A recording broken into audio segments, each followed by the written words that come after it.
Politically, the northern states with their large industrial cities were gaining more power in the federal government. The North's growing population meant more representation in Congress. The South was concerned that the North would eventually control Congress and the laws they passed. Also, the South didn't want a powerful federal government. They wanted each state to set its own laws. This is called states' rights.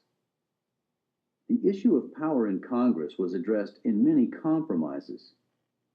When a new state wanted to be admitted to the Union, it had to decide whether it would be a free state and add to Northern power in the Congress, or a slave state and add to Southern power or control of the Congress.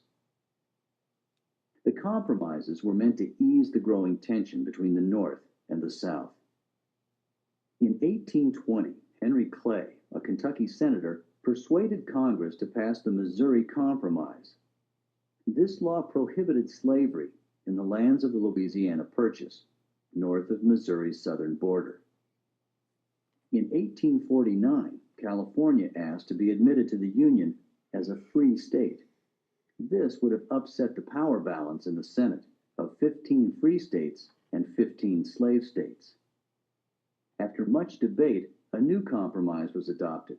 It was called the Compromise of 1850. Under the compromise, California was admitted as a free state.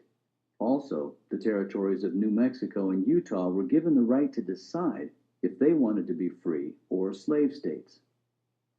This compromise also gave the South a tougher fugitive slave law. This made it more difficult for slaves that escaped north to stay free. In addition, slave trade was forbidden in the District of Columbia. In 1854, Congress passed the Kansas-Nebraska Act. The Kansas-Nebraska Act gave the people in both territories the power to decide for themselves if they were to become free states or slave states. This led to a great deal of violence, as both Northerners and Southerners fought to gain control of the territories. In 1857, Dred Scott, a slave, argued for his freedom before the Supreme Court. He said he should be free because he and his owner had once lived in free states. The Supreme Court did not give Dred Scott his freedom. They said that he was not a citizen and therefore not allowed to sue in federal courts. In addition, they decided that the Missouri Compromise was unconstitutional and that Congress had no right to exclude slavery from a territory. This decision enraged the people of the North, while Southerners rejoiced. Most Northerners wanted to limit the spread of slavery. Some people wanted slavery abolished. These people were known as abolitionists. In the early 1800s, there were many anti-slavery organizations. The South was angered by these groups. They believed that abolition would destroy their economy.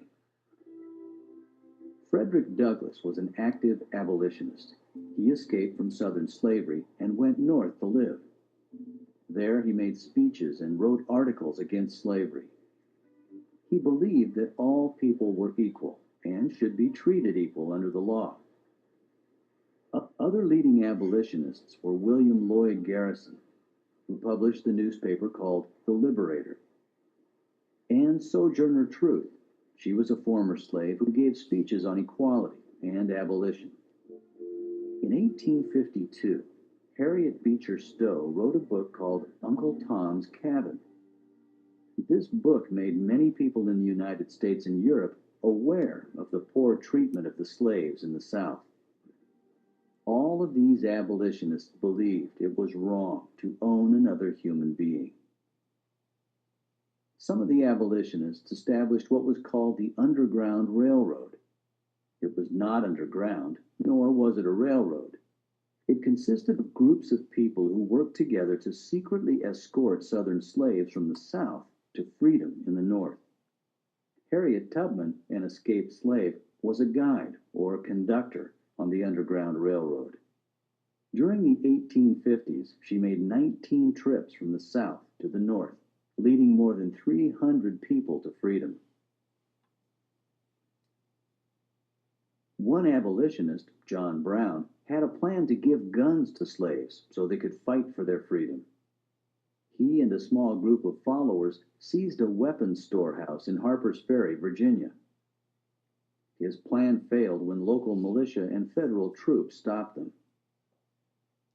Some slaves, such as Nat Turner, started uprisings on their own, but these also failed. The Civil War had many causes. There were the economic issues of tariffs and Northern control of railroads and banks, political issues of states' rights and who controlled the Congress, and the heated issue of slavery. As the presidential election of 1860 approached, Southerners feared losing control to a Northerner. In 1860, Abraham Lincoln, a Northerner, was elected President of the United States.